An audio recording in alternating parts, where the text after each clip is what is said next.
Hello বন্ধুরা, আবার চলে আসলাম সরাসরি লাইভে। এই দেখুন, আমার এক ভাইয়ের ঘরের ভিতরে সাপের ডিম পাওয়া গেছে। এই দেখুন সাপের ডিম, একটা নয় দুটো নয়, চার চারটে ডিম। এই ঘরটা নিচে ঢালাই করা নেই, সে ঢালাই দেবে বলে সমস্ত রকমের জিনিসপত্র সরানো হয়েছে। সরানোর পরে দেখছে সাপের ডিম। এই দেখুন আমার জামাইবাবু কাজ করতেছে। হ্যাঁ, হাই জামাইবাবু। হ্যাঁ, এই যে আমার জামাইবাবু।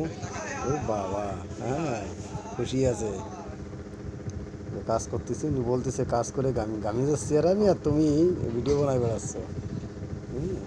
ওই যে আমার দিদি ঝাড় দিচ্ছে, একটু পরিষ্কার করতেছে। এক্ষুনি ঢালার কাজ শুরু হবে। হ্যাঁ, ওই যে ঝাড় টাড় দিয়ে পরিষ্কার করতেছে, ঢালাই দেবে ওখানে।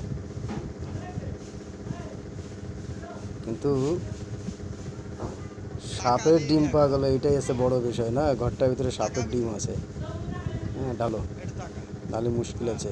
তো বন্ধুরা, লাইক শেয়ার করো।